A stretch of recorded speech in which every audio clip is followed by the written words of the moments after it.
Non porto neanche rancore per chi mi ha condotto in quella situazione. Ho passato molto tempo sommerso di rabbia durante le fasi in cui ero in hotel, ero in ambasciata e purtroppo la rabbia è un'accezione della propria personalità che è poco costruttiva. Devo cercare di focalizzare l'attenzione su quelle che sono le cose meravigliose che abbiamo. La vittoria interiore di Marco Zennaro è questa: superare la rabbia e il rancore e guardare avanti, perché sono un veleno che ti consuma e l'imprenditore di questo veleno non ne ha bisogno, per la sua famiglia, per i suoi dipendenti. Parla per la prima volta in una trasmissione televisiva il 47enne al centro di un caso internazionale che ha tenuto a lungo con il fiato sospeso tutta l'Italia. E a Ring fa chiaramente capire che comunque, pure dopo 2 mesi da ritorno in Italia, quei 70 giorni nelle celle di Khartoum e quei 9 mesi bloccato in un Sudan sconvolto dal colpo di Stato continuano a imprimere nella sua mente immagini indelebili. Non sono ancora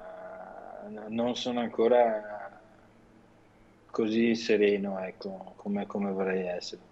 Guardare la vita e il quotidiano senza ansie, gustandosi le piccole cose, anche solo quello di tornare alla guida della sua azienda. È l'unico modo per superare l'incubo di una vicenda che lo ha visto accusato di truffa per dei trasformatori che erano ritenuti difettosi. Poi un procedimento giudiziario senza prove, con udienze rinviate all'infinito.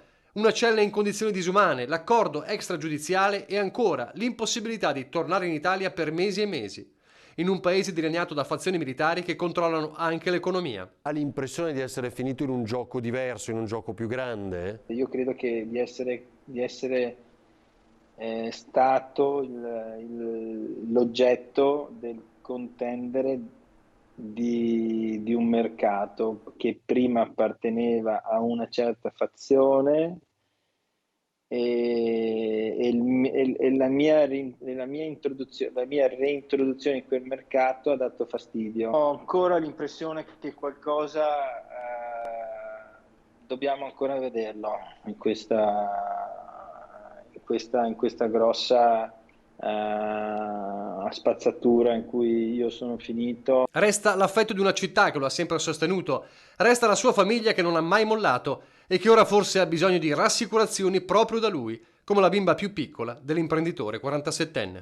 Più di una volta io esco prima che lei si svegli e cerco di fare il minor rumore possibile per non svegliarla, però un po' anche il suo dormiveglia mattutino si sveglia e quando sto uscendo viene quatta quatta e mi dice: papà, torni, è vero, questa sera non andare lontano.